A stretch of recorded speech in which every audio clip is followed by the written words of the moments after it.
Well, everybody, welcome back to Desert Island Deals. We are here today in Yaletown in Vancouver with the absolute king of BC, Mr. Andrew Carros, the leader of Engel Völkers here in Vancouver. And I have to admit from the start here, a very good friend of mine as well. Andrew, welcome to Desert Island Deals. I'm so happy to be here. This is exciting. Me It's too. fun. So Andrew, you've seen a bit of what we do. You understand how the format works. Absolutely. So we've got 8 questions we're going to work our way through. Before we get to the first question, which is always your first deal in real estate, do you want to just let everyone know a bit about who you are and I suppose where we are today? In your Absolutely. So we're sitting in a beautiful loft right now in Yaletown, Vancouver.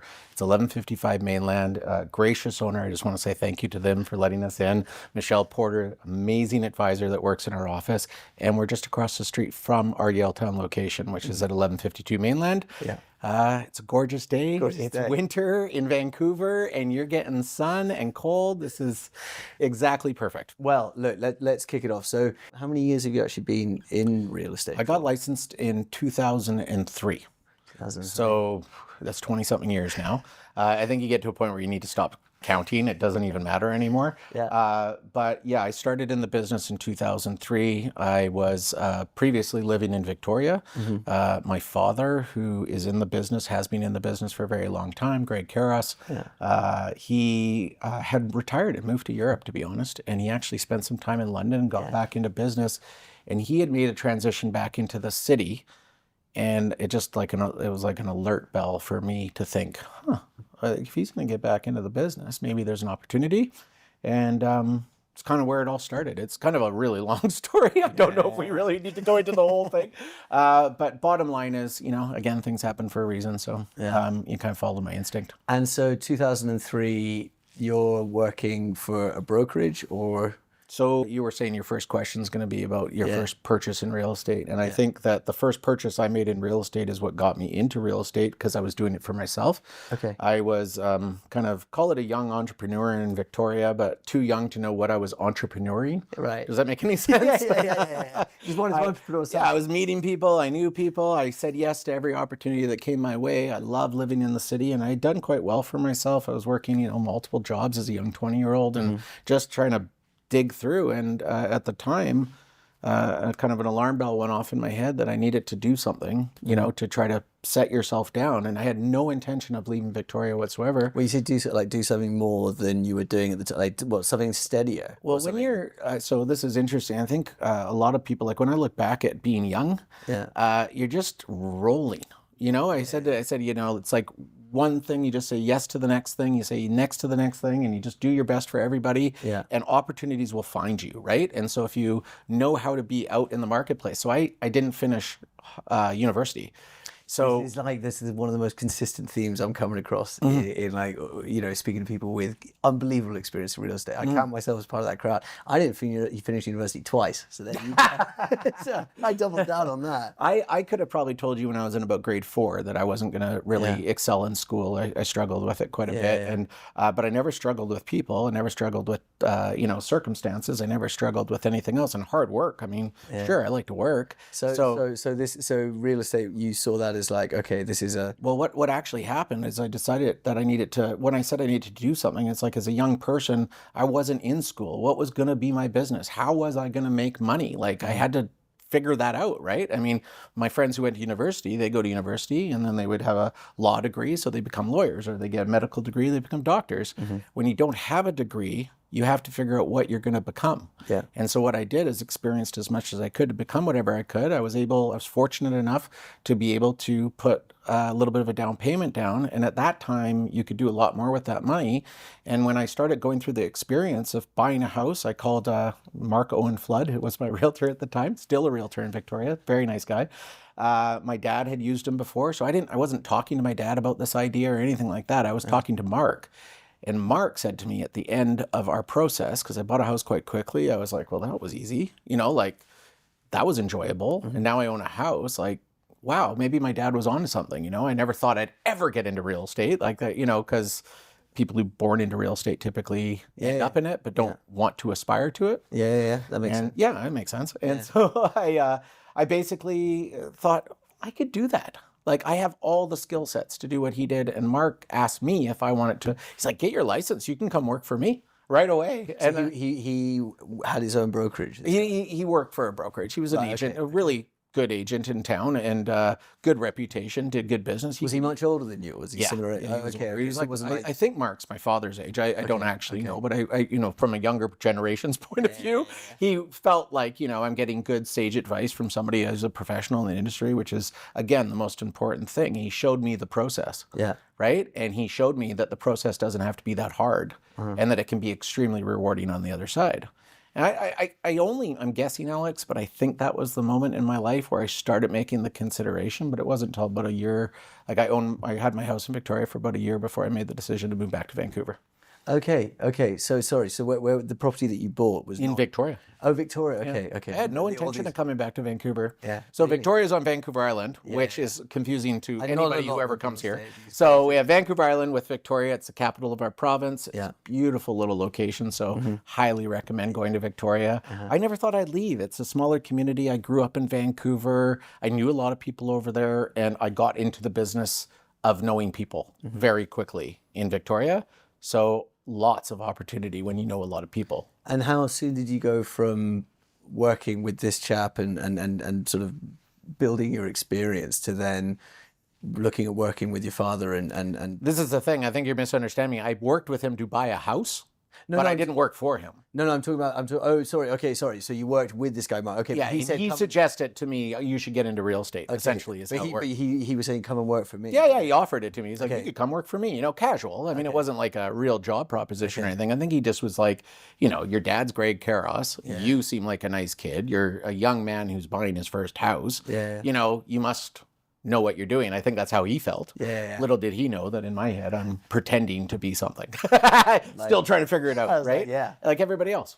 So. And so that you consider that to be your first deal because that was essentially the deal that got you into this mindset. Light bulb moment, where you go, oh my goodness, I can do that. And so the other thing that happened in Victoria, which is, they used the term, I don't even know if I should repeat this on the podcast, but a lot of people call Victoria the place for the nearly dead or the nearly wed. And from my standpoint, I was a young man growing up in the city, but from a professional experience, I didn't know where I was going. So I did a lot of different things. I was a beer rep for a little bit. I sold cars before I came into real estate. But in between that, I was like in distribution. I worked in a warehouse. I managed a bar. I actually worked in a kitchen at one point. Yeah. Experience everywhere, right? But more importantly, I got to know a lot of people. So I want to get into the beer repping, Andrew, because you've told me this before. And it's like some of the things that you were doing to build, and you got very, very good at it, right? And the thing that I'm interested in is, I know there's some unbelievable stories in it, but like the transferable skills that went from this sort of idea of building a network, building a reputation, knowing people, learning about people, remembering people, dealing with the right people. Now, one thing I'm interested to find out, was that a skill that you started to develop in beer repping, or was that completely natural? Let me start at the beginning, because the beer rep part was actually before I ever bought a house or anything like that. I was only 19. Yeah. And 19 is the legal drinking age in this town. And so it's this country. Yeah. So we had, I had a phone call from my cousin. She's quite a bit older than me, 10 years, not like quite a bit, but at 19, it feels a lot different. Course, okay. So she was only 29 or somewhere in that about. Anyway, she calls me up. She goes, how old are you? And I said, why? She goes, I'm just curious what you're up to. And I said, actually, and this is, things happen for a reason. I was kind of like trying to decide what would be next. 19 years old, anything's possible, but I was just out of school. Okay. Like I just made the decision about 6 months before to get out of school, and I think that's when I was working in the kitchen. Not a very desirable job. If anybody wants to learn service, go work in a kitchen. You will appreciate everybody else around you from then on in. It is really a thankless, really hard job for the young people, especially because what's going on, right? And it's chaos. Anyway, again, good learning experience. In any case, when you look at the beer rep, she says, all right, how old are you? I said 19. She goes, okay, great. Do you want to be a beer rep? And I was like, what? And so also should tell you that when I was in university, I was a resident advisor. Yeah. So I don't know what it is about me, but whatever it is, I tend to end up in these positions of some sort of guidance. Right. Is that a good way of putting it? Yeah. And it's ironic because I always feel like I'm the one who wants the guidance or needs the guidance. But people look to me and I try to help people. So I was a resident advisor, so I knew how to kind of manage people, but I knew a lot of people at the university, right? So who drinks, right? University kids drink. And so you talk about transferable sort of things. The very first thing that happened was my friends and I were standing on the house we were renting at the time, and a big, huge truck shows up. And then the big tailgate goes down and it slowly lowers itself with this gigantic pallet of things. And the guy goes, "Where do you want me to put this?" And I said, "What is it?" He goes, "It's a a full crate of beer and a whole bunch of promotional stuff. 72 flats of beer was delivered to my basement as a 19-year-old.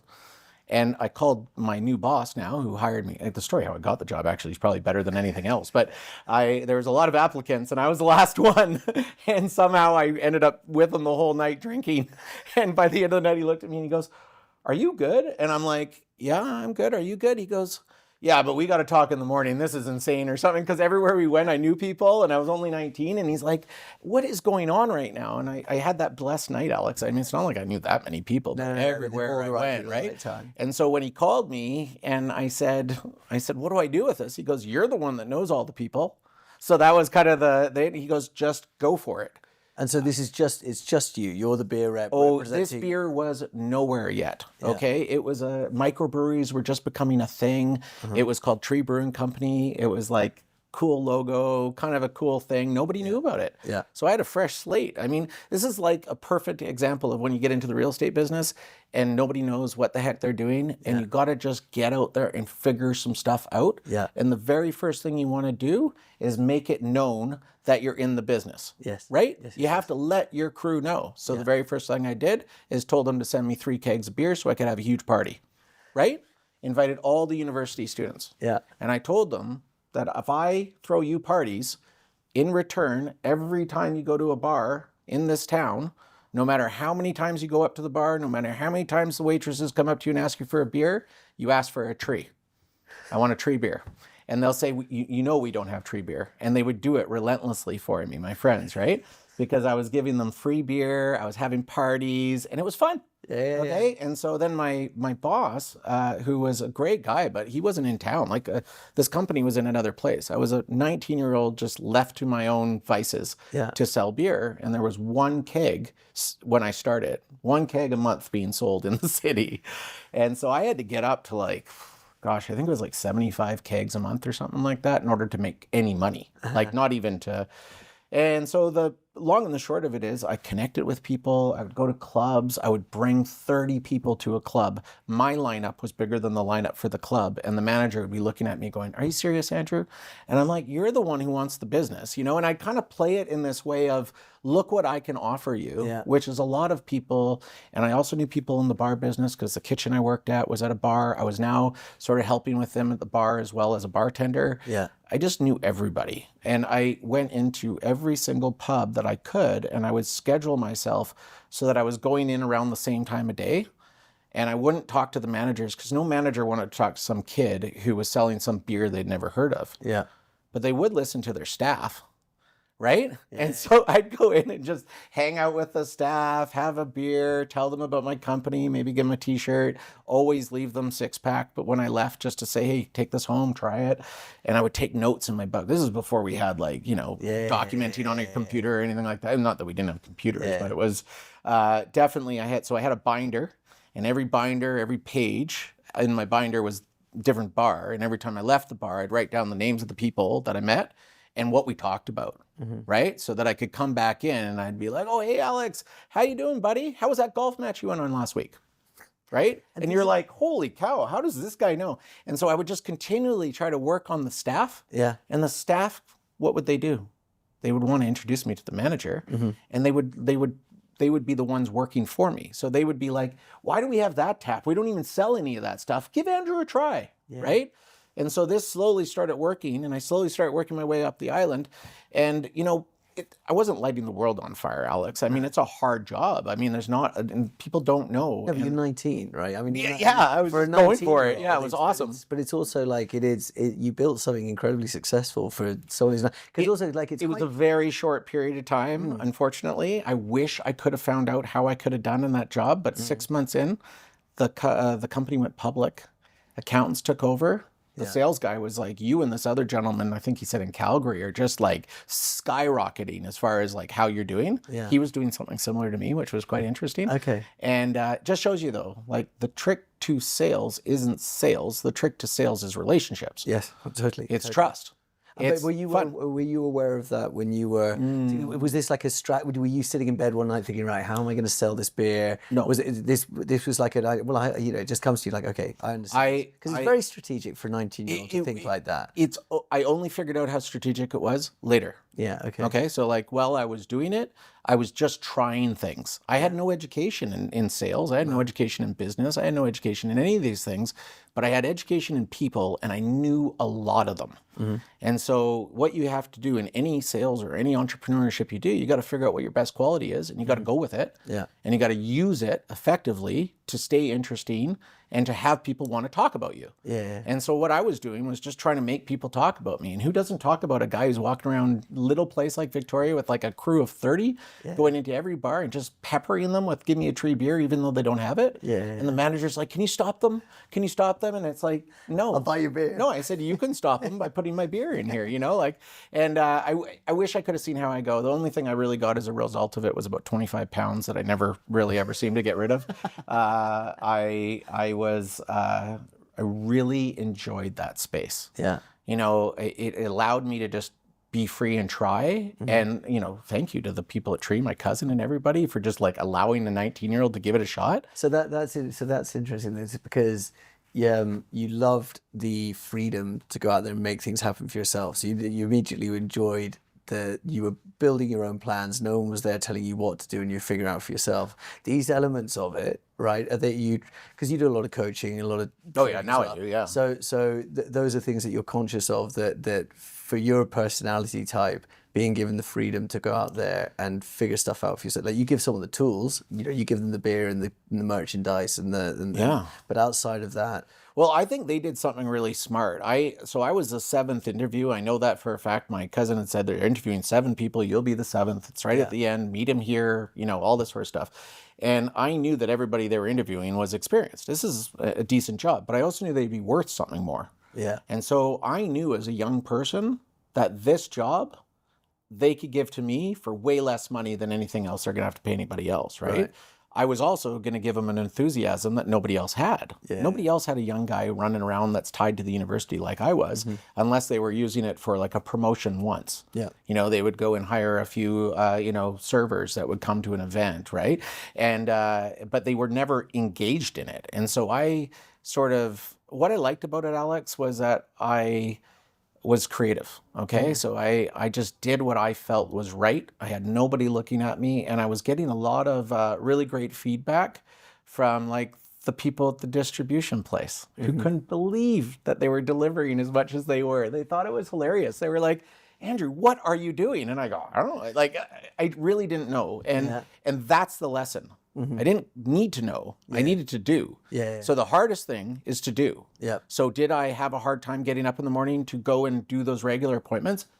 100%. Right. Okay. Could I have done better as a 19-year-old with more mentorship, somebody closer to me?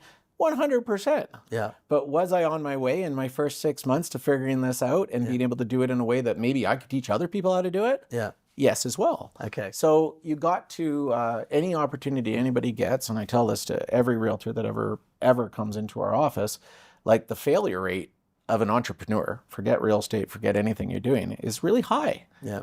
And the reason people succeed is because of something they have if they're trying to build a business, right? So you got to figure out what you have. And I figured out really quickly that what I had was really trusted relationships. So those people at the school, remember a lot of them, I was the resident advisor. So that's the person who like lives in the dorm, they go to for problems. I also have to, shake my finger every once in a while. And I was able to manage that really well too, I think. I just made relationships with the people in the building. I let them know I understood what they were going through. And then I made sure that I had good buddies that were able to support me so that if I needed a little hand, I could go do it. The best story I can tell you about that time in my life was because I was a resident advisor, I got this job as a security person on campus. It's like they give you extra opportunities, you can make money. It's wonderful. But I took this job as a security guy, and I got to take a course that's taught by police officers called verbal judo. Okay. I teach this in all my courses that I do, just little pieces of it. Because what verbal judo did is it taught me how to listen and then react, listen and then react. And when you learn that at 18 years old, that is a really key thing. This is just de-escalation. It's de-escalation. That's voluntary compliance. It's when you're talking to somebody and you're making them believe in what you're trying to achieve. Right. Without telling them anything. You have to be able to let people make their own decisions. And the best way to make people make their own decisions is by explaining to them where you're at and to control the process, be calm, and present yourself well. Know what you're representing is what they say in the book a lot. Right. If you know what you're representing, then it's easy to explain. And you don't have to get too revved up. And when I was younger, I had quite a fiery sort of temper. I definitely have an opinion on a lot of things. If I look back at my dear friends, I'm like, man, I must have been annoying sometimes. Like, there's no doubt about all that stuff. Yeah. But verbal judo changed the way I spoke to people. It changed my empathy towards people. It changed, like, I have acceptance for anybody until they teach or tell me why I shouldn't. And that's a different way of approaching things that so valuable to me. From these jobs that we've been talking about, having early doors and then transferring into the real estate game, how long were you an advisor for? So helping people to buy. So I started in 2003, I think it was May or something like that. And I just worked for my dad. Like, I was his guy. Okay. My dad's best line, he said to me, I think first couple of days I came in, I need you here Monday to Friday, 9 to 5, unless you have an appointment somewhere else, in which case let me know where you are. You need to be available evenings, and you're going to work harder on weekends than any other time. Right. And I said, that's a lot. That's all the time, Dad. And he said, yeah, that's part of this business, is that, like, it's about managing your time. It's about managing your effort. It's about working hard and being available. It's about putting yourself to the back burner every once in a while because you have to help get this deal through and these people need you at this moment. And so you have to have this ultimate flexibility. Well, hard work was never something I dealt with because, as we said, once I left university, I was left on my own. I was, that was my moment. I was in Victoria by myself, no problem, right? I was building a life, building a house, all this sort of stuff. But really, at the end of the day, you have to transfer that into an actual business. My dad taught me how to transfer it into an actual business. He taught me how to work hard, but I had to have known that previously. Because if you come into business and you've never tried or worked or had experiences in other things, it is really overwhelming. Yeah, of course. Really overwhelming. Of course. The guidance you can get from mentors like my father and working for them in the first couple of years of the business is the most valuable thing you could possibly have. And so it was his brokerage. You're working as an advisor. You're buying and selling. We were both working as advisors. Okay, so my father had just come back from Europe. He had been back for about a year, I think. And that's where that, like I said, that bell went off. I had just bought the house and then he moved back to Vancouver. I thought, oh, that's weird. Like that he's not weird. That's the wrong expression. It was interesting that he was moving back to Vancouver and getting back into real estate. I thought that was kind of a weird pivot. I didn't think he was going to do that again. And, because I bought the house, the light bulb and all this sort of stuff. And long story, I'm going to try to take you into a really quick story here without, I've talked too much about all these other little things. That's good. But I was in a moment in my life, I owned the house, I was managing a bar. And the owner of that bar didn't like to be managed, is probably the best way of putting it, even though that's what I was hired for, is to try to help get it back to where it was. So I knew my days were numbered there, and I heard that the Vancouver Island Brewery was looking for a beer rep. That is, they're everywhere in Vancouver Island. So that's the cream of the crop. You're just managing accounts now, you get a car, you get a this. As a young man, I was like, oh my God, that's like my job for life. I was meant to be, and there were so many applicants, as you can imagine. I got down to the final 2, applicants. I remember that the owner of the company was across the table from me. And he called me in with this other lady, that Jennifer, I think. It's funny how you can remember these things, hey? Like when it's that important to your life. And I'm sure these two would never remember this, you know what I'm saying? And anyway, Barry says to me, Andrew, I really regret telling you this, but we're going to go with the other applicant. And we didn't want to, but you are too similar to the person we just let go. Meaning that, and then they found out that he was apparently about to take my job. I didn't know that, you know? And I was like, kind of like, what is going on here? Like this weird universe just collapsed on me. And Barry says to me, what are you going to do now? Okay. I have not talked to anybody at this moment about anything like this. Yeah. And my answer to Barry was, I'm going to get my real estate license. I'm going to move to Vancouver. But right now, it looks like I need a job. So I'm going to go up the street and start selling cars. And I did. I walked up the street and I went to a dealership that I knew a guy from.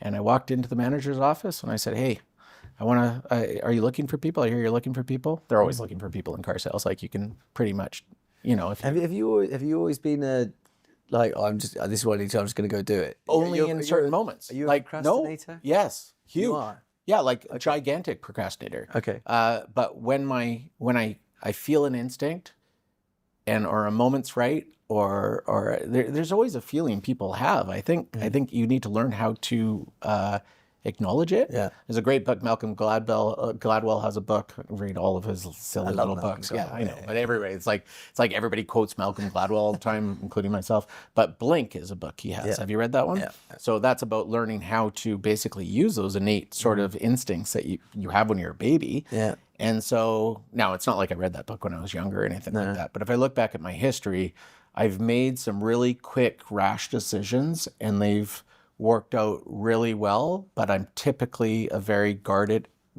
and conservative person. So that's it. So one of my previous guests, guy Peter Rollings, who built this enormous agency in London, he is a structure man. So he has his like, the advisors will call between these hours. They will do viewings between these hours. We will have sales team meetings on these days. And if everything functions in this way, we will have a successful business. Now, that doesn't mean that he's not open to ideas and being instinctive about stuff. But how do you have a balance between the system, like, guys, the system works, stick to the system?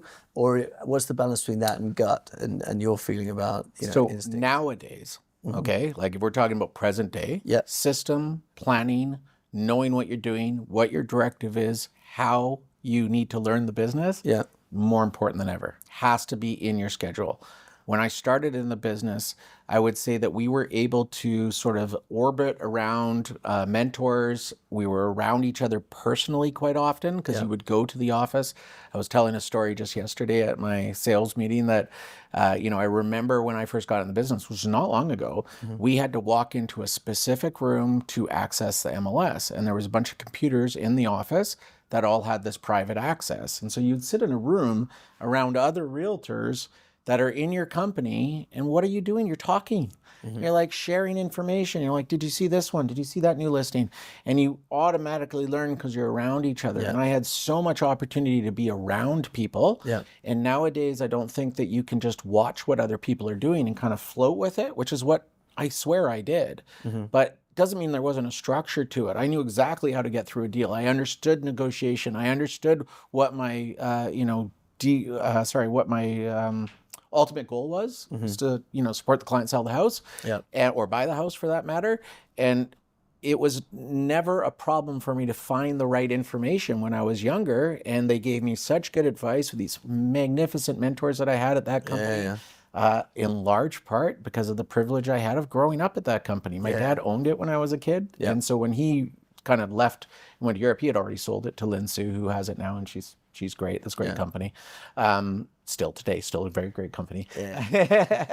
And Lynn, when she took it over, she was gracious enough to let my dad kind of come back and work there, I suppose. I mean, don't know why she wouldn't, but nonetheless, when I joined as well, people really gave me, like, call it a group collective professional hug. We got you, Andrew. I got a lot of that. And so do you think some of that's less present now that more? Do you feel more people are working away from the shop than it used to? I mean, since COVID, immense amount. But even before that, people, this is a busy job. So let's just be real. Is it easier for me to sit at home, wake up in the morning, have my coffee, start my emails, do my work, get things done, go to my appointments, drop off my kids, get back to house?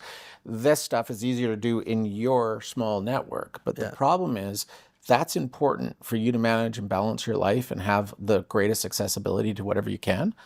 But at the end of the day, you have to learn the business. And how do you learn the business? Do you learn from Zoom meetings these days? No, people are not as engaged. I mean, I'm not saying they're not trying, but even when you're doing education that way, it's not as engaging, right? What are you providing people, and who's in place doing this? Because most of the way that real estate's building out right now, it's all bigger corporations scaling up and automating the compliance side of it, because you can do that quite easily now, right? Here's a lesson on certain thing and send it out to everybody. You've done your bit as a brokerage from a compliance standpoint, because they're supposed to read it.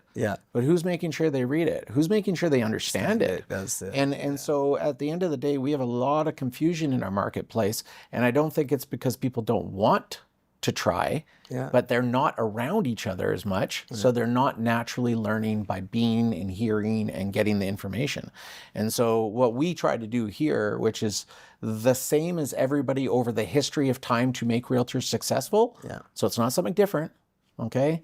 It's the same thing, which is making sure that people have access to each other, they care about each other, they're willing to collaborate with each other, and you can do that technologically too. So group chats, you can do Zoom meetings, you can do hybrid meetings, there's a ton of ways you can do it, but reinforcing face-to-face and understanding your voice and how to communicate is the key to business. So I said to you when I was 18 years old, verbal judo. Okay, that changed my life because it taught me how to communicate something that I knew how to do. Okay, I know how to talk to people. I was always good at talking to people when I was younger too, terrible at school. So where do I go with that? I think that's such a common real estate thing too. Hey, like people who, like you said, couldn't get through school, but that's not because they're not capable. It's because that's not the right way for them. And so real estate has got this amazing ability to give entrepreneurs an opportunity to get this license. And then what they were, in past, what they did is they chose a brokerage based on the brokerage's reputation, based on the group of people at that small brokerage. And this is, I'm talking years and years ago, but that used to be because you would have exclusive relationships with listings and you would get insider information from each other. But the real truth is that the market is learnt by realtors, right? So when we have people together at sales meetings, they're teaching each other all the time. And a guy like me, how I got to where I got is because I got a lot of privilege of being around really great mentors and people in the business that were more than happy to give me the information, more than happy to show me how to be a professional, lenient when it came to asking questions that maybe are a little bit weird or stupid, And so we try to really encourage that here. We try to make sure that we have that, the mentors, making sure that they understand that they can get a lot out of new people in the business because they're the ones that are willing to do the work. Of course. I did so much work for my dad. Like I was a slave to him, but that was the best thing he could have done for me for the first 3 years because this is a really hard business. There's been a significant number of transactions in your life as a realtor. Is there one that stands out above any other as being the most complicated? Most complicated. Yeah. So when you're selling anything, there's always a lot of complications that come into it. When you're dealing in, higher funds, you're dealing with foreign people, you're dealing with a lot of sort of things that really can complicate the issue. And it's usually based on a trust, okay? Who's trying to sort of swinagle somebody else a lot of the time, and you kind of get this thing. So the most complicated deal I ever got was I got a phone call from somebody who was in a position where they weren't terribly happy with something that was going on, didn't want to be fully public about the fact that they wanted to sell this property. I like this. So they've told me that, Andrew, we need to sell you this very prominent property in Vancouver. Needs to be sold. We're dealing with this individual. They have a team of people that work with them. There'll be a person which will be your contact. Trust is the biggest issue. because he unfortunately had bad circumstance with something else. I mean, nothing to do with this, but it did have to do with just him wanting to just liquidate and kind of move on. We won't ask a specific year. We like if there's sensitivity around this, but by this point I was very well established. You had a reputation. Yeah, absolutely. And was your reputation at that top end of the market, or was it just he's a network guy and he's got an international reach or whatever it was? I got this business specifically because we did deal in the high end all over the city. I mean, it's something that we, my father and I both had a lot of influence in the marketplace. We're not like, I'll never describe myself, Alex, as that high producer that is just knocking the socks in the back of billboards, like none of that. I mean, we weren't spectacular in any way. We were trusted. And you're consistent. Integrity. And all those integrity. And these were the things. And so this was a referral from somewhere else. That person had a very strong relationship with the seller. So when they called me, it was really my relationship with them more so than the seller. But of course, as realtors, our job is to make sure we know everybody in the transaction, that we know we're dealing in the right way, and that we know. So there's a lot of angles that come at this thing about how you do this. But the complicated one was they wanted me to sell it without telling anybody it's for sale. Right? Like how do you do that? And so they did want me to just call people and see if they were up there. And I called a few people I knew, and everybody was like, I need to know more. I need to know more. And I'm like, how do I say it without saying it? And so what I did is I took a picture, a pretty prominent picture, where if you knew what it was, you knew what it was. Okay. And what I posted on Facebook at the time, there wasn't even Instagram back then, I don't think. So now I'm dating myself. There may have been. Anyway, nonetheless, I posted it and I just said, if you know where this is and you know somebody who might want to buy it, you should probably call me. Okay. And I got a call. I got like right away, somebody reached out, somebody I know, somebody I trust, somebody, whatever. And he just said, Andrew, if that's what I think it is, I absolutely have somebody for it. And that started the momentum. And then the rumor starts going out, and then people start chitting and chatting. Right. You know, it's like and that's what happens in the market then.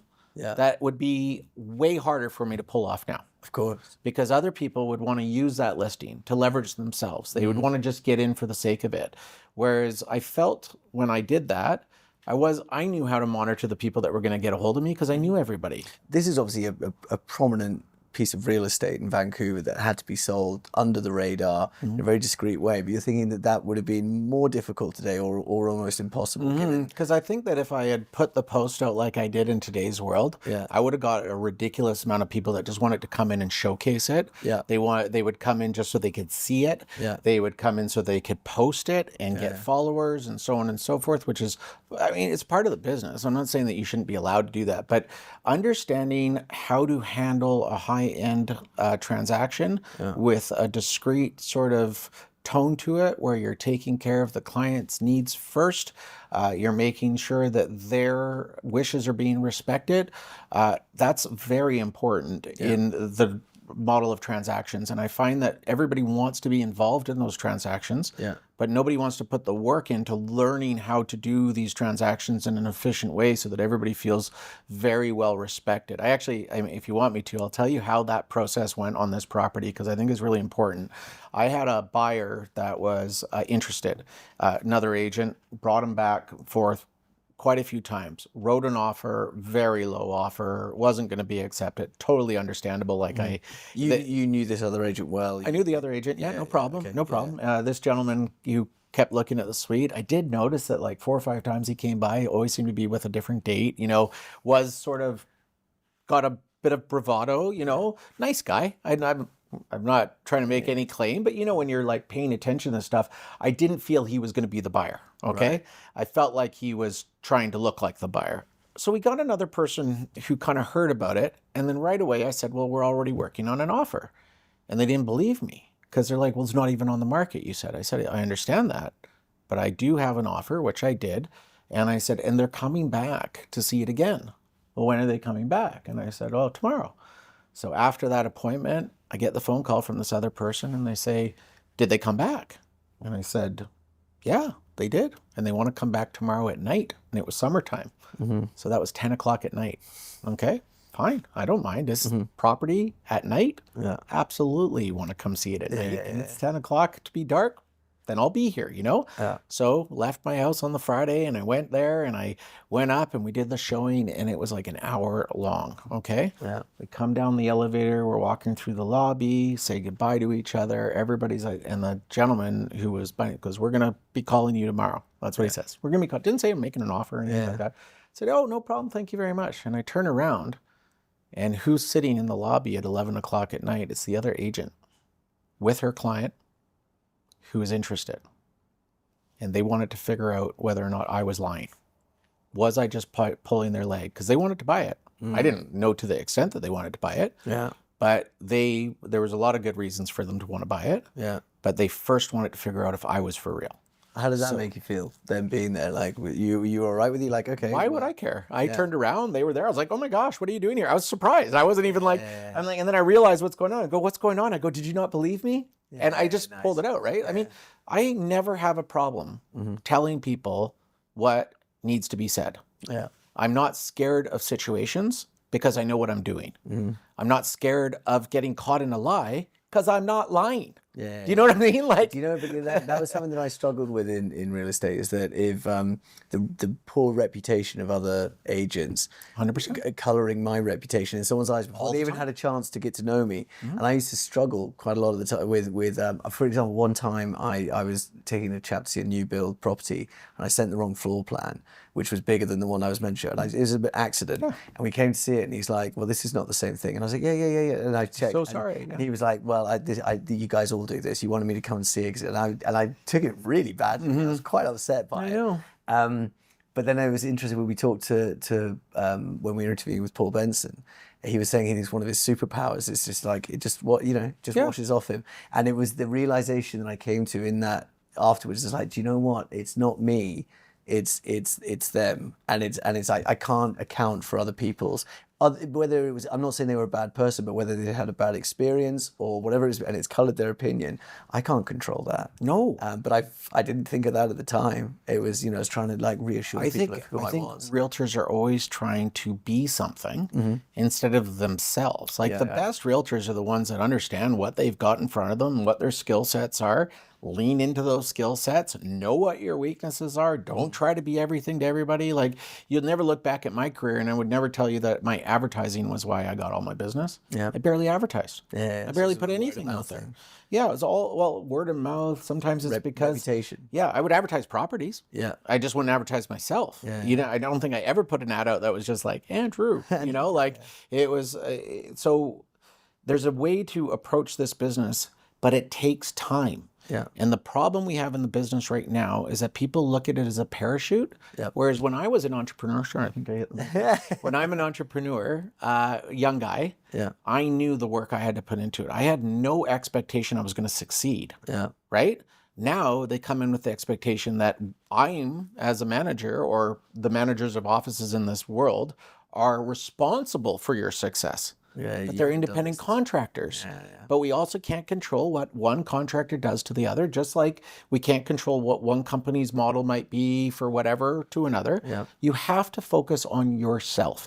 And real estate companies are the same as people when it comes to that, except for they've really depersonalized themselves. And I think what's happened with realtors is that now it's teams instead of companies.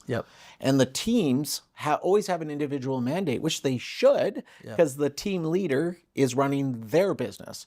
And the people below forget that that's what they're there to support. Whereas in a brokerage, you're there to support everybody's business, right? And so we really pride ourselves here is about the equal opportunity we try to give to anybody. The tools we offer aren't just for, oh, you're a top agent, so you get the opportunities at the top end. No, we share these opportunities, or these publications like the one we're doing here with you guys, our brochures, our marketing team, our conveyance. It's all there for everybody. And we're all there for each other, which makes us all stronger. You can see that in the way that the team interacts with each other. There's a true joy to celebrating each other. So then just to bring. I don't think I answered your question. No, I was going to say, to bring it back to this transaction. So you're in the lobby. Oh, so I mean, that's the best part. It's like the climax of the whole thing. So you're in the lobby. So I'm in the lobby. I turn around. I see this other agent sitting there. Very nice people. Very low key too. Like nobody's trying to. No bravado. She just said to me, we needed to know you were telling us the truth. They handed me an offer, no subjects, big, good price, not full price. In the lobby, they had it. They had it ready. She wasn't going to give it to me if I wasn't there. She wasn't going to buy the place if I was lying. Right. It was up to my reputation is why they bought it. Does that make sense? Yeah. The property is why they bought it. Sorry, I should take that away. This was the right property for this person. There was a lot of logical reasons why they would buy it. So it makes sense.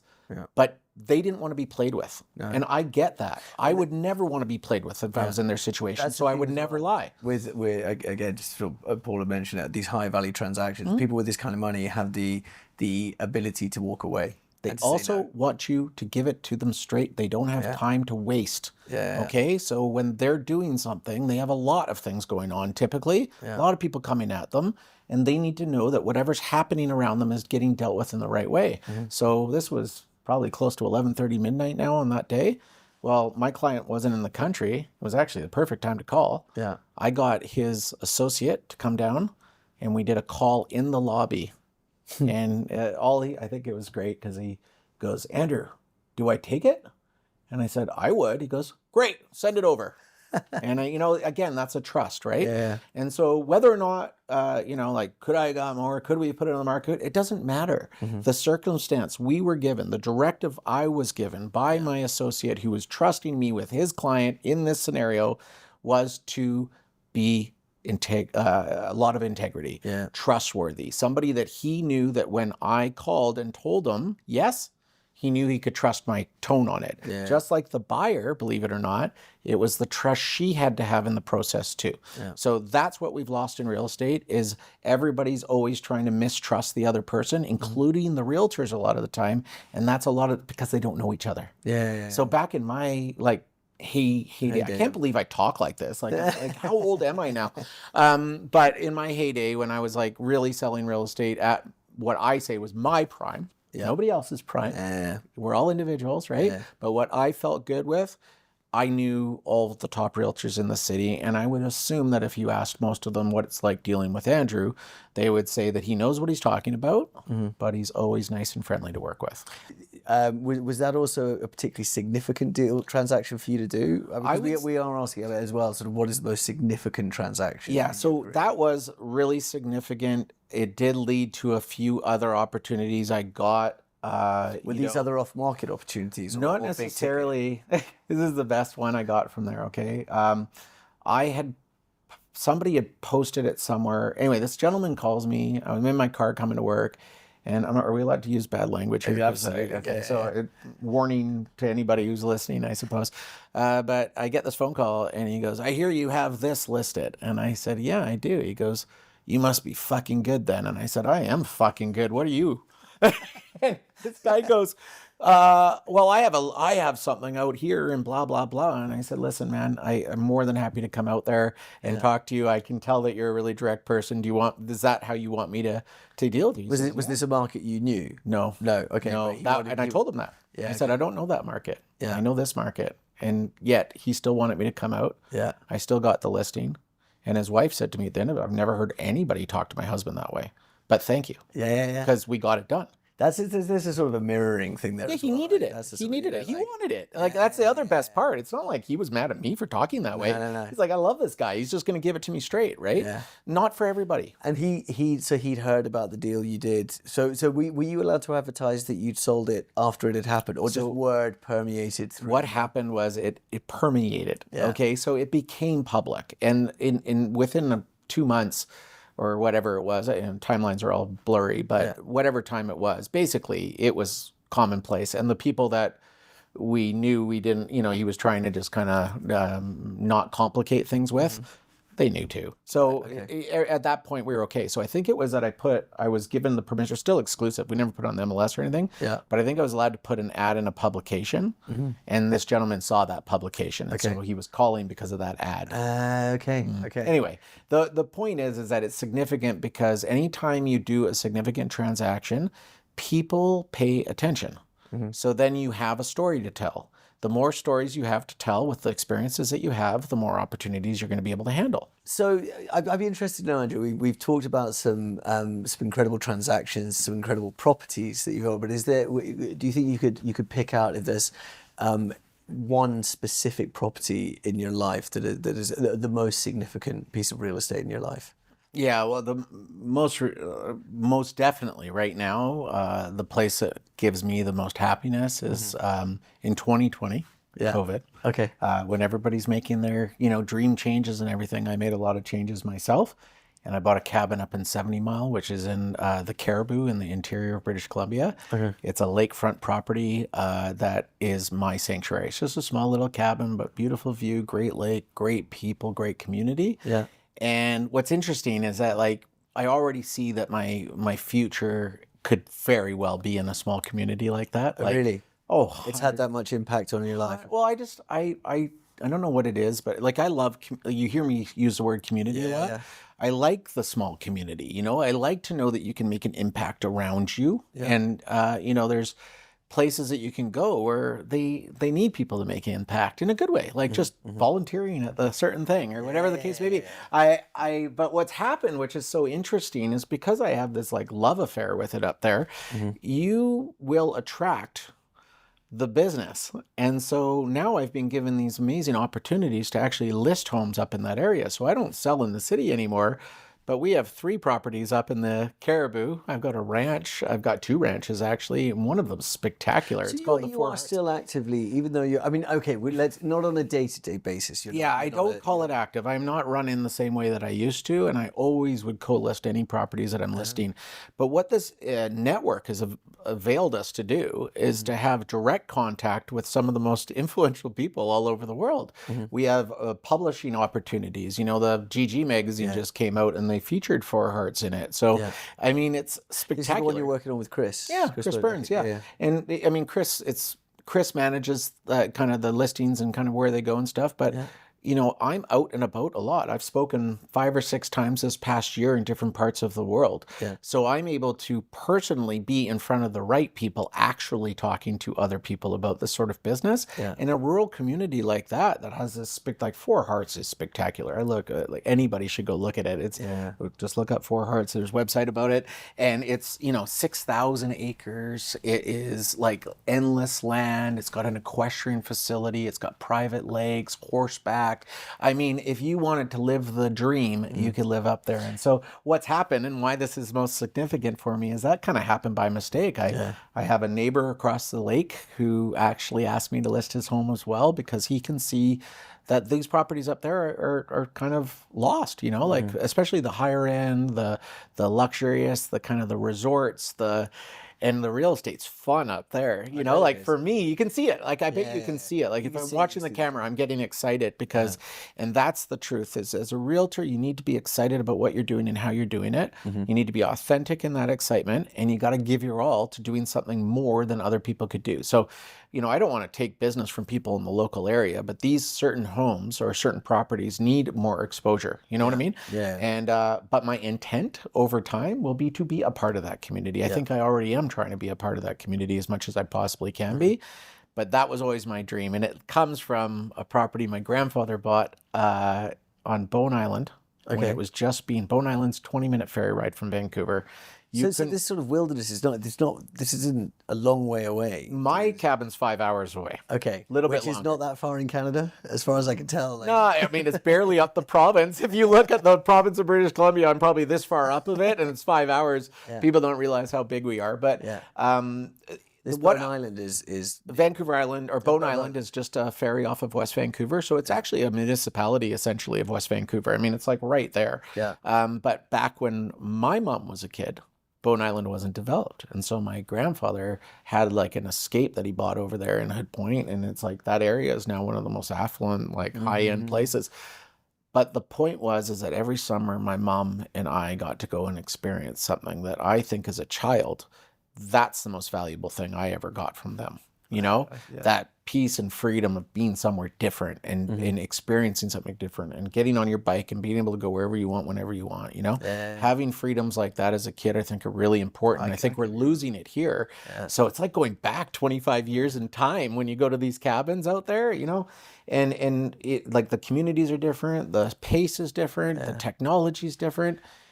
It's very important. I think that's the new luxury, to be honest with you. I think that people are going to look for rural, alone, desolate. You know, like I think that's what I would be. That is what I look for. I mean, I can't wait. Where my parents live up in Scotland, you know, we take the kids up there. Obviously, living in London, in a city, we take them up to Scotland. And sometimes I feel like we open the door of the house. It's like, you know, nature documentaries where they release a cheetah for the first time, and it's like scared 100% by the opportunity. But it is to get out there and, you know, touch the grass. Yeah. So, you know, you can down have like trees a park, and you can have you know, big bonfires and, you know, clearing up the area around us to make sure that there's not wildfire threats and seeing wildlife. I mean, you could see a moose up there. I mean, like things that are... And you spend more time there now than you have previously, or is it just more special when you go out there? I'm in more of a habit of going up there more often. I go up there quite a bit by myself now. I mean, it is a place I can work. It's a place I can focus. It's a place I can be more artistic. I like to draw. I like to do stuff like this. So it's really brought that out of me. And for that reason, at this stage in my life, by far the most important property I've ever had in my life. And I just I love that concept of being able to escape and be somewhere else. So you're having these great days up there, out there in not necessarily in the wild, but in nature, and it's obviously very different to this, and you're enjoying your time there. If we looking back, and I always feel a lot of the time we're talking like people are retiring or they're at the end of their career. Obviously, this is not the case. But looking back on the days to this, is there one that sticks out? And professionally speaking, in the world of in your time in real estate now, is there one day that sticks out as being your greatest day in real estate? But to you, that was the day, the red letter day for you. I'm not going to say it was necessarily the greatest day, okay, but it's the day that had the most impact on where I am right now. Okay, so when we joined Engel Völkers, we had immediate success. We were already a strong organization here, and we kind of had a big group of people, and so we did really well pretty quickly. And I credit to all our people, we really made an impact here in Vancouver quickly. And so in 2018, I was asked to speak on stage or on a panel at the EVX in Seattle. And Alex, I've never spoken in front of a big group of people that weren't, like the biggest group of people would be like a small office meeting we had here, and it petrified me. I've never wanted to be a public speaker. I've never thought about public speaking. It was like, I thought it was something I couldn't do because I'm bad at memorizing. I'm bad at certain things, you know, I'm like, it just didn't think I could pull it off. And so about a week before, I get a call from New York, and they said, we have to do a prep about the panel. And I said, okay, no problem. Who, you know, so I come online, and it's Anthony, myself, and one other person. And I said, when's everybody, like, who else is on the panel? And they're like, nobody else is on the panel. And I said, well, like, when are we doing this? And it's just you and me, Anthony? This isn't a breakout, is it? He goes, no, we're on the main stage.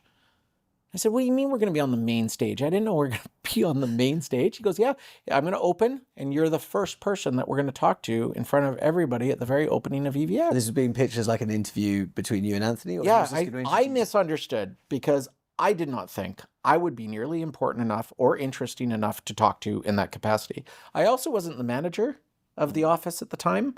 I would have called myself as the spokesperson of our partners. Right. Okay. I was like the one who was more present and around, but I was just a partner. I was an agent. I was a successful agent. Anyway, Anthony wanted to explain what we were doing in Vancouver, and I was really nervous, but I got to say yes. Okay. That's the best rule for everybody, is just say yes and figure it out, because people will give you what you need to survive, to get through it. Yeah. But for me, I was there, and I'm getting real nervous, and the whole event's about to start, and the music's playing, and Anthony goes up there, and then on the screen next, it says Andrew Carros with like a clock ticking down to like when I'm up next. I'm just like, you know, dry mouth and having those moments. And I was with Sven Odia, who's our, you know, he's our CEO at the time. I had just met him, and I'm like, Sven, I'm like a little nervous. He was teasing me because I was ahead of him. And he's like, how did you get ahead of me as far as speaking? And, kind of funny. Super nice gentleman again. Yeah. In any case, I went to go get like some water and I had it under my chair. I'm at the back and I'm supposed to like walk up to the stage once we do it. But I reach under my table and I knock the water down. I reach a little further and my pants split from here to here. And the clock's reading 2 minutes till I have to be on stage. No, that's no. Yeah. Really? Oh yeah. Hot stuff, right? I'm like, I ran over to Jill De Silva, who was in the back, and Jill, I said, like, look what I've done. And Jill's a straightforward person. She's like, oh, Andrea, like, we're talking duct tape, like we don't know, but we got 2 minutes. I'm like, what am I gonna do, right? So I'm watching Anthony finish his thing, and I'm like, I was supposed to think to another, and I'm like, you know what? I'm going to go straight to the bottom there. So I just kind of like, nobody was paying attention as I slowly crept my way to the front of the stage. And then when he announced me, I literally just quickly up the stairs, up, and got in my seat, shook my hand, got in the seat. And so Anthony is like shocked because he's trying to catch his breath. I mean, he just did the whole opening, right? And and he's like, what are you doing so quick? Like, you were supposed to give me a break, right? And he sits down and he's looking at me and he's trying to like get started and nobody's shutting up, right? Like the whole crowd is in murmurs, like, and this group of, God love them, it was like Patrice and Debbie from Montreal. You remember those guys? Yeah. And they were in the front row and they were like almost like, do you know? Right? And because when I turned, it was like a flap opening up and, it was quick, but everybody saw the rip. Like it was from top to bottom almost, right? Oh my God. And so everybody's like, did you see that? Did you see that? And poor Anthony's trying to get started. And so I stopped him. Now I want you to keep perspective here. I am now sitting on front of a stage of about 1,000 people for the first time in my life. Yeah. And my pants are ripped and I got everybody laughing and Anthony's trying to start and I'm going, what do I do right now? And so I just stopped him and I said, hey, Anthony, I got to stop you. Everybody's laughing at me right now. 2 minutes before I came on stage, I ripped my pants from here to here. And he looks at me like this. He goes, what, was your underwear pink? Like as a joke? And everybody starts yelling, red, red, which it was. And the theme, Engel Völkers man to the core. Not only that, but the theme was This Is Us. And that was the first thing that happened. Afterwards, people thought we staged it. Because it was like, it actually worked out well. The lesson. Okay, why this is the most important part of it. You can get yourself so caught up in thinking about what other people think about you. Mm-hmm. If you make sure you're in the rooms where people know you, respect you, then they're always going to be with you. And when I looked out at that stage, at that group of Engel Völkers people, and I think somebody in the audience yelled, Andrew, we love you. Kind of like I got this like overwhelming support. I didn't even know these people well. It's only 2 years with the company, right? But it certainly marked who I am in the company. It put me on the map. And I think for all the right reasons. Because, we were able to handle it. Anthony and I handled it well. We had a good laugh about it afterwards. Yeah. I have a great friendship with Dawn Maddox now. She was the very first person who came up to me. We'd never met before. She's like, oh my God, I have to meet you. Like anybody who can handle that sort of a thing. We became friends, and so life is interesting, okay? And I have really figured out over the last few years in my life, as I've kind of been forced to learn this portion of the job, just like I had to learn how to be a realtor in my first year. Yeah. I feel like I'm just doing the exact same things in this job as I did at Trout Lake, as I did when I was selling beer. Yeah. It's like, make the environment around you better for other people. Try to take consideration for other people, have empathy for what people are going through. Always think about the greater good of what you're trying to do. If you're working with a client, it's their decision, not yours. You advise, they decide. I mean, this stuff, right? And it's easy stuff. No, but it's also right. Like there's a maturity that comes from experience. And we talk about, Christ, a baptism of fire, like ripping your pants and going on stage and having to do that for the first time. Right? But what my sort of question here is like, you can do your best to lead new advisors and coach and stuff.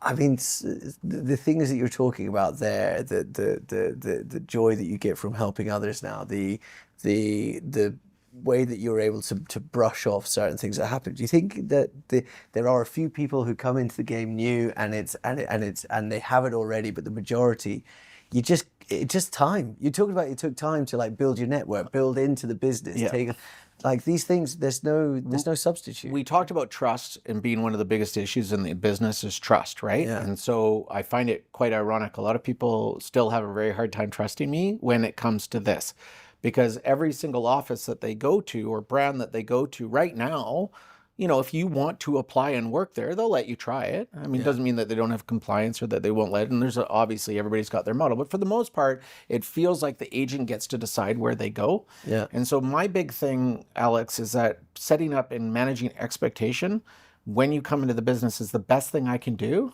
But the problem is my pitch is trust me. You know, like I can't prove it to you because some people get it, some people don't. It happens for most. What I can say is if you go and ask all the top realtors what they did at the very beginning, none of them, almost none of them, there is always the unicorns, okay? But most of them took a few years, had mentorship, had guidance, had something good going on around them, were working at the right place. They all have a story that gives credit to somebody else for their success. That's very rare in entrepreneurs because like if I was opening a restaurant and you open the restaurant next door to me, are we gonna, and we're serving the same thing, soft serve ice cream, right? Alex versus Andrew, right next door to each other. What would be the best business decision we could make in that moment? Like, merge, right? Do it together. Hey, you're good, I'm good. Let's just do this together, right? But that in real estate, that's not how it goes. It's like you're all selling the ice cream all on the same thing. And so it's a really difficult, as much as you hear a lot of people talk about culture and stuff like that, culture can be anything. And it can also kind of get lost on you if you're not overseeing it correctly, or one person could really make a big difference on a reputation of a certain thing in real estate, yet we don't look at that when we're looking for our brokerages. And so when people come to me, I make sure they know there's business planning involved here, right? Like we're going to do it together. I'm going to listen to your strengths and your weaknesses, and I'm going to try to help you make a plan. Then we're going to have some accountability to the plan, but I'm also can't be holding a whip. Like it's not my job to make you do it. You got to like it. You got to want it. You got to be self-motivated. And if you need me to push you any further than helping you with the schedule and the timing and the training, well, you're not going to make it. And I say it to people every once in a while. And I think I'm doing them favors. There was one gentleman recently, he was coming from another brand and really nice guy. And I'm sure he could make it in this business, no question about it. But he gave me some real truths about like his situation, his family, everything that he's going through right now. And I said, I don't know if you should continue right now. And he wasn't asking me that question. He called me 2 weeks later and told me that he chose not to. And he said it was because we had this deep conversation. Nobody else had asked him how it was going or what he needed. And when I asked him that, I didn't think he was going to be able to get what he wanted fast enough to be able to support his family. But also there's an honesty and an integrity in giving someone that opinion. But also it's always the case, Alex. Okay, so that's what drives me nuts about real estate. Is that how on earth are people not just disclosing what they need to know so that people know what they're doing and how they're buying it and what they're doing and how they're going? Like it's not hard. No. It's sometimes a hard conversation. Absolutely. But that's why we're professionals. You know? But also, you know, you have to be conscious of you can only invest your time in so many people. I mean, or certainly some people will require more attention, some will require less, but there are only so many hours in your day. And if somebody is... And I can't be on call for everybody. No. Right? And so you have to learn. You have to know where to get access points. And so that's what I do. Really try to do. And it's difficult to get everybody on the same page. It's almost near impossible. But I just try to find access points. And so that's what I've learned over the 5 years that I've been doing the management side of this. I've learned a lot, and I am way better now than I was then. I wouldn't be where I am without the help of other people in our market, like the EV, people around EV that were just so great to me, leadership, all of the ways that they get us together and learn from each other, okay? They're doing as a corporation what I believe needs to be done as a brokerage here. And we can do that regionally as franchises, which we're seeing a lot of people do now. It's like we're working together. You know, we're having regional events, and we're having Canadian events, and we're having American Southwest events, and everybody's dying to learn from each other. And everybody in our organization's dying to give each other the information to be better because we know we are stronger and every other company's doing the opposite. So like, it's almost like they're giving this to us, you know? It's enjoyable to be on that side of it to like? I would not be in the business if I was not on this side of it. I am 100% positive I would not be in the business if I was still rolling through the previous brokerage I was with through this time. So no way. So that's a very kind link you've given me there, Andrew. if we were then to take you out of this business for 24 hours, and we're going to give you the chance to spread your wings and do whatever you'd like professionally for 24 hours, is there what would be the thing? And we're talking about doing this, we always mention this, you're equivalently at the top of your game, you're absolutely flying and you're loving it. Is there something that you'd like to do before you then step back into your role? So there's something that I love doing, but I have not done a lot in my life, and I'm certainly not good at it. But if I could just do anything, because you're giving me whatever skill set I want, I would be a drummer in a rock band in a concert for sure. 100%. Okay. I have tried to play the drums, mostly just silly electronic ones. I have never done it like really well anywhere, but I have had the pleasure of being like in a jam session where you're just hitting the drums and you're just playing with a group of people, and it feels fantastic. I saw you post a video of you doing I brought my drums back out and I was just like playing around, I don't know, years ago, I think. That's funny that you bring that up. I posted it because I brought my electric drum set out and I started playing and I was like, oh, look at this. I'm not so bad. Like, of course, playing on an electric drum set with headphones on is way different than trying to actually play the drums. So and that would be like 100,000. Just like go for it. Now that I'm like, I like being in front of people now. Like that's the irony of 8 years ago with my pen split open. If he talked to the guy today, like I wouldn't even think twice. In fact, I think I'm doing pretty much the same thing at the next EVX. I'm on stage for a panel on day one, and with Paul, I think Paul Benson and I are both going to be on this panel, and it doesn't worry me at all anymore. Is this the first time back on stage at EVX? Oh no, I've been on stage many times now. 2018, sorry. Yeah, in fact, the last couple of years, what I've found is that I've gotten more confident in how to explain what my theories are and what my thinking is, and I do know it's different. And so I came up with this really, I've been using it in my training, which I say is master, mentor, make a difference. Okay. Yeah. And that should be the life cycle of a realtor. And the cool story behind this is that I was at in New York at an EV event. It was a group of about 20 of us. There's this great program they do called Infinite Growth. It was the beta program. And so Jill had invited a bunch of us out, and Renee, I should say, pardon me, had invited us a bunch out to come and kind of like test the program. Okay. So I was in a room with really cool people like John King and like a bunch of other people from New York and different things. And we're just kind of like spitballing, if you want to call it. Yeah. And I heard this and I came back and I had a whole drawing in my notebook. That's what I would do. Hey, I'd just start doodling on it. And it was master, mentor, make a difference. And I just like clicked when I got home. And I was convinced it was Anne Klein from Seattle. Convinced. Sounds like her. Totally thought that it was her. Called Anne. I said, I'm going to be using this. She goes, it's not me. I called Anne Renee. I said, I'm going to be I think I called Anne Renee first, actually. But it doesn't matter. I said, I'm going to use this. Is that okay? She's like, I've never heard that before ever. I just did a hour-long presentation to leadership this last fall. The fact that I could do an hour-long presentation in front of our leadership is like crazy to me, okay, compared to where I was before. And it all starts with that one little moment, hey, of just having the I can get through this. I could get through anything. Give you a pillow. So do I get nervous? All the time. Do I, like yesterday I did a grand opening? All the time. But more practice, and the more definite you are with your message and the more interesting you can be with your message, you start feeling people wanting to hear you. And so this master, mentor, make a difference, which I got to give credit to Donna Harding in Halifax. That turns out, because she said it when I was in the meeting, when I was presenting, I said, somebody in this room gave this to me and I don't know who it is. And Donna put up her hand. She's like, I use that all the time. And Donna's great. So I'm allowed to continue using it. But master is your first 5 years in the business. You need to master the business. And the best way to do that is just give your all to the mentors, right? And the mentors need to understand that those masters are there to help them. And if you give them opportunities, open houses, or helping you with buyers, or, that extra buyer you don't know if you can handle or not, don't give it away.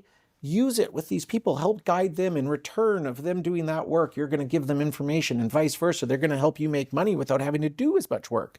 You don't have to be on the same team to do this. This is just natural ability of learning. You also don't want to pigeonhole yourself into working for just one person. Yep. Because what if your opportunities are somewhere not with that one person, right? So you got to find yourself this place that you can really dive into the idea of meeting more people and being around other people and learning different business and different sort of situations. The make a difference part is the managers. And we don't have many of these. And the problem is that we don't have many of them because the compensation for the agent is way more beneficial and open to your efforts and earning more and having great opportunities, whereas you're going to be a lot more fixed in a managerial situation. So how do we get people into that make a difference side of things? Because make a difference also goes into the communities. It goes into the teaching, the learnings. I mean, I could name 100 people who are make a difference people with the Greater Vancouver Board, not from my company, that are just phenomenal givers to the community. But there's not enough of them, and they do a lot of work. Like one gentleman I work with all the time, we talk about it quite often. We're like, why are we not just getting together and training and doing a training system and then saying, here, pay us for this, like everybody else seems to do? Well, it's because that's not really the point. The point is you're a part of the board. We are all members of that board.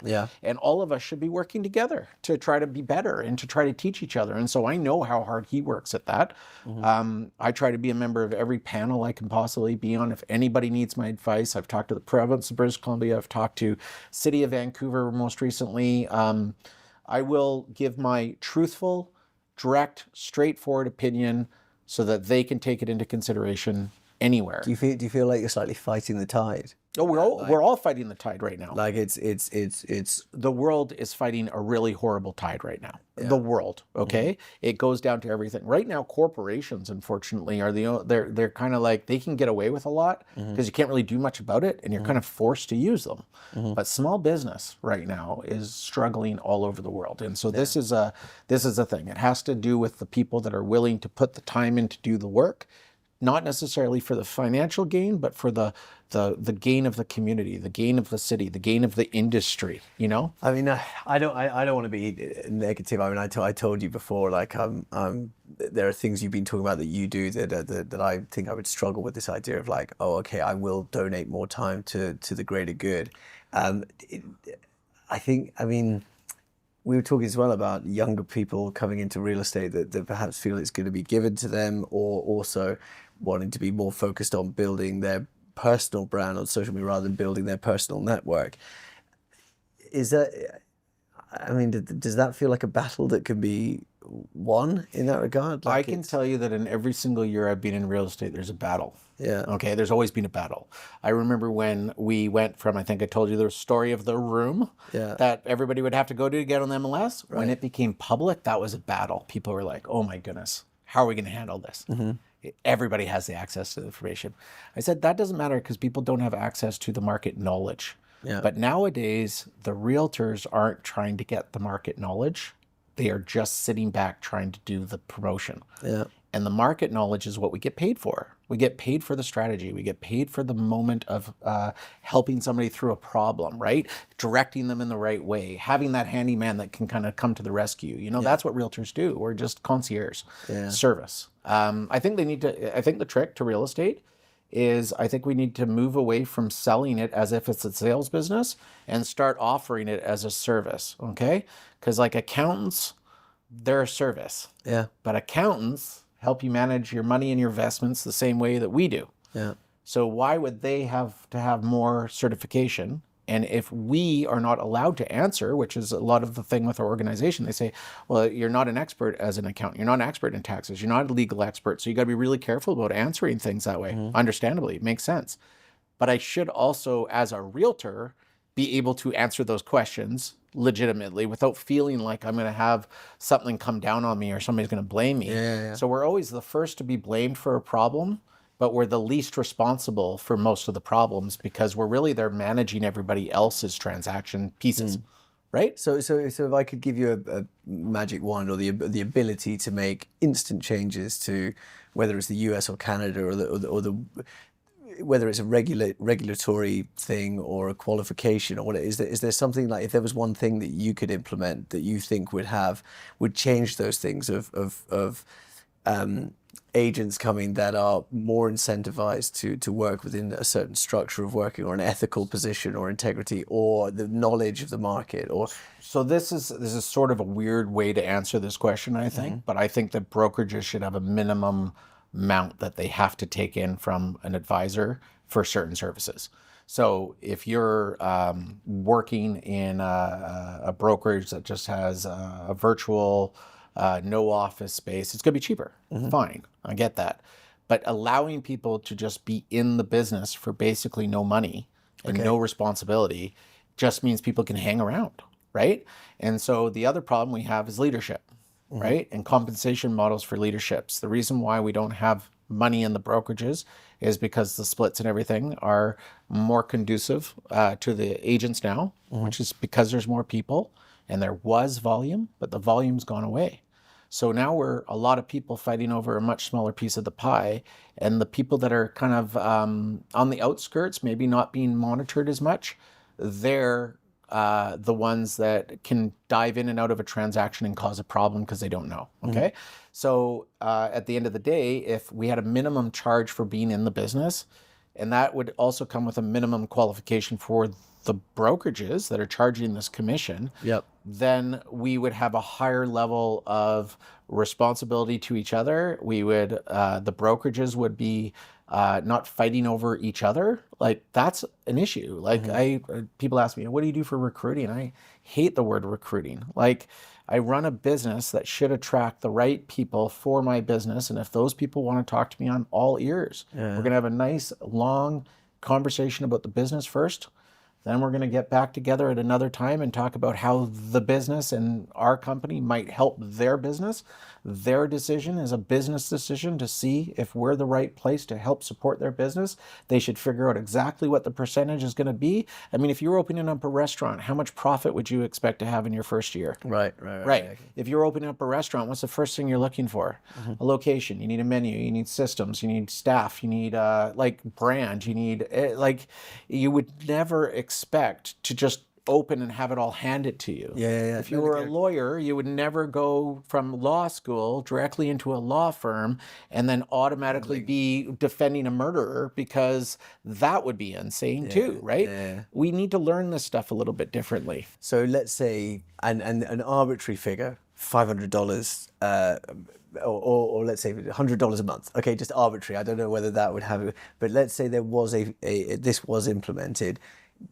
Do you think immediately you'd see a reduction? So $500 a month, that's not what I'm talking about. $500 a month is the normal fee that most people are charging. Like, I mean, that's pretty normal, anywhere from $200 to $1,000 a month. But the problem is, if you do it as a set fee monthly with no actual tie to the business that person's doing, then a top producer pays the same as somebody who's failing at the bottom. Okay.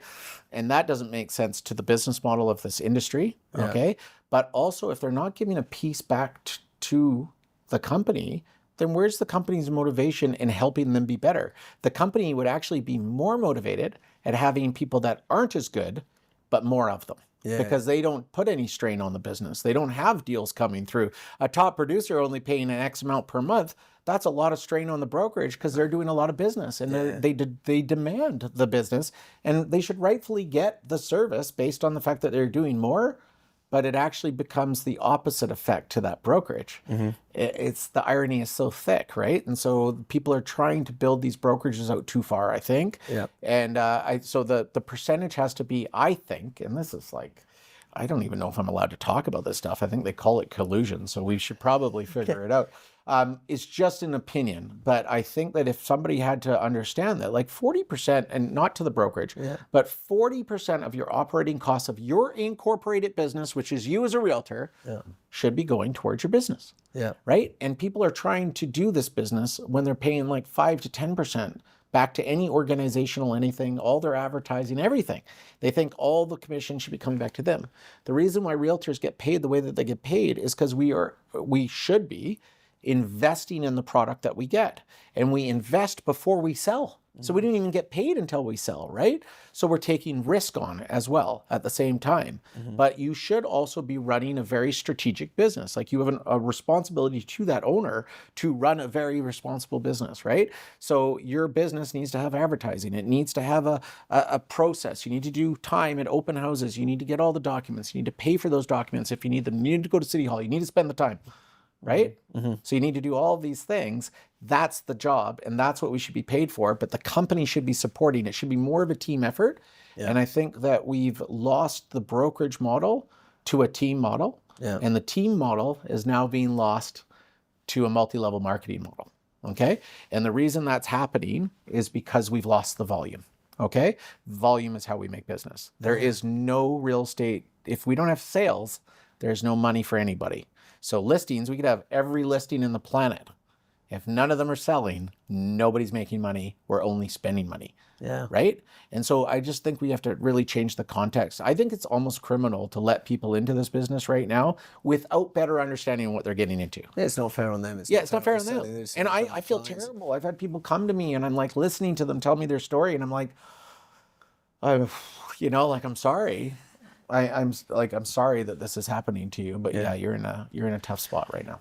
Andrew, it's wonderful to hear somebody who has such clarity of thought and the process that they work through these and obviously has such a great depth of knowledge of the industry and is so keen to share that with people. And in that vein, we traditionally like to close out on some advice for those who are watching, and whether they're looking to get into the industry or they're in it. It's up to you as you're doing it. But I think, given that you work very closely in that, very active in that space of hiring new realtors, is there something, if you could deliver this message to somebody who's thinking about joining the game, and before they come and have that conversation with you, is there perhaps advice that you would hand over to somebody? I'm going to give you two pieces of advice. One is the standard that I have lived with my whole life, and one is modern day, okay? A little different because I think things are different now. The first one applies. It's my dad's advice. It is the best advice. It is the start of every career, is to build the most relationships within the business that you can, okay?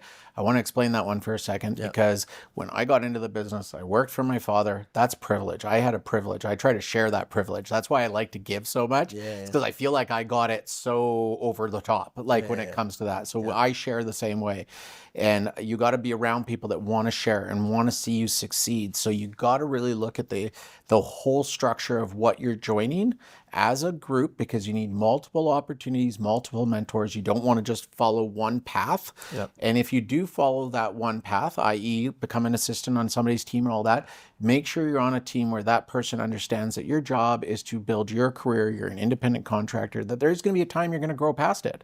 And I remember the day that happened with my father and I just went up to him and I said, listen, Dad, I hate to break it to you, but I give you a lot, and it's like stealing from Peter to pay Paul, and I'm doing the lion's share. I think it's time for you to get a new assistant, and perhaps I need one too, and let's just move on. And my dad couldn't have been more like, yep, good, perfect, good. That's what we're trying to do, right? So there's no animosity about moving on. There's no worry about stealing each other. You can still work together whenever you want, So I think people overcommit sometimes, but just meet everybody. Because you have to have perspective. You have to know that Alex does it one way, Andrew does it one way, other people do it another way, and you need to figure it out. So figure out your strengths and your weaknesses. Do a SWOT analysis. I do SWOT analysis with anybody that starts with us, because if I know their strengths and their weaknesses, then I can actually help them build their plan, right?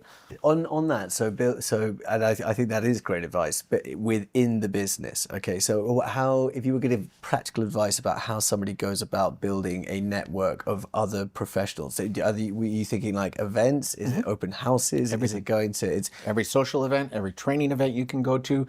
It's about being bold when you're at those events and going out and meeting people. So you got to be able to say hi. So this is interesting. That's where I'll go with this. Is that so? When I took this position as a manager I did that in December of 2019. Okay. So just think about that for just 1 minute. You can all let that sink in for 1 second. So March of 2020, the world changed. And suddenly I was the one in charge. I was like, I didn't even have a chance to get my feet wet. Yeah. But it was actually a really cool thing that happened to me because I didn't have my feet wet. Yeah. So I got to start fresh, right? And I was able to talk to some really amazing people in our network, and they were able to give me some really great sort of just ideas, structures, things they're doing, and I just started implementing. But the one thing I knew is I got to meet people within the business. And so I started reaching out to our CEOs. I started of our organizations around us. Like I took my business to the next level. So I knew all the realtors, but I didn't know all the managers. I didn't know all the things. So now I'm on, I'm a part of Reach Canada, which is it's like a mentorship thing for tech companies that can ask me questions about the real estate industry to try to better their products as they're getting out there. That's giving me so much more connection. I've connected with the Engel Völkers Network. As you know about me, I am quick to go say hi to the leadership and make sure that they know who I am and that I'm here to help. Like I want to be a positive influence. I want them to know who I am so that they put me out there, right? That's the trick to knowing people within the business. They'll mention you without you even having to put it in their mouth because they know you and they want to talk about you. Does that make sense? Yeah. And so now I'm I'm on the BC REA, which is like a realtor association managing broker committee. I'm on, I'll do any panels I have to for any compliance, for anything that they're trying to better in this business. I've written white papers that I've just randomly given to people for no reason. And I write them because I have to get it off my mind. Yep. And that's me learning my strengths, my weaknesses, right? I've learned so much about myself in the last few years, but I've done an excellent job of building relationships because who needs to know me now? Yeah. I want the premier of this province to know my name. I want the mayor to know my name. I want these people to know my name as a positive influence in our business, just as I would have when I was selling real estate in Trout Lake. Yeah. I wanted the community there to know what a positive influence I can be, genuinely. Yeah. Like, I'm not doing it for the business. No. I'm doing it for the community. And if anybody doesn't give back or doesn't know how to give back, shame on you. Because what you'll find is that if you just give, it always comes back. And that's why I've always been able to trust my instincts a little bit. It's like, if you just kind of you can get through it, but you have to know who you are. You have to know how to manage yourself. And the only thing I would give as a warning is don't let yourself get too out of control.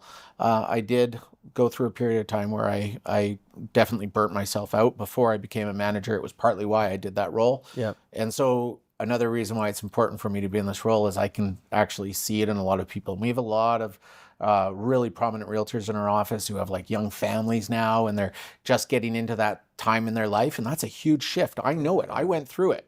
It's hard to go from the wild realtor of just doing anything whenever you want, selling, or not anything, going out there and being able to come home late at night, or, staying late and having a drink after a buyer's tour with somebody and not thinking about anything else. Once you have a family, the family is the important side of it, right? And so how do you build that into your business? And that's what Trout Lake did for me, is that I could be there with my family and it was still good for my business without it being business. You know what I mean? Yeah. And so Ninja Selling, if you ever read that book, there's a large part of that book that talks about this sort of how you can engage yourself in your communities, and how you can do that for other people so that it comes back to you. Was that our question? Yeah. So you were talking about that's the advice that you would give is building the relationships with them. Then you said you give that example then of modern. I was trying to tell you at least about the fact that we have such incredibly uncertain times right now, and I think how people are acting since COVID is a lot more emotional. It's a lot more social based. It's a lot more divided, left, right, it doesn't matter. It's too far each way. Yep. And so people are really lonely is the best word for it. I would say that they're lost. I think that they're looking at Instagram and thinking everybody else is having such an easy time of this, and why is it so hard on me right now? When you look at the real stats and you really kind of share information with each other, you'll always have the support of one another, and you'll have the reality of what you're sitting in. So there's 3 rules to times of uncertainty. The very first rule is never worry alone. Right. Okay? Never worry alone. I say it over and over again. You have to have a network of people that you can feel comfortable sharing your truths with. Yeah. This business is so hard, and so often realtors will go out there and just say everything's great all the time. Yeah. Now, to the outsider or the client or to somebody you don't know, well, yeah, okay, I'm great. That's a normal answer. But you should have a space and a place that you can go to somebody and say, I'm really struggling right now. I need some help. And more so than ever, because mental health is becoming a much bigger deal, a much more commonly talked about practice. I wouldn't say it's a bigger thing, but I do think more people are experiencing it. Number 2 of that plan is make a plan. Okay? I don't think enough people make a plan. And if we just worry about what's happened in the past or what's happening down south or what tax is coming in or what investment I need to sell because I'm worried about something 5 years from now, the best way for you to feel better about that and to be able to know what you're going to do is you make a plan.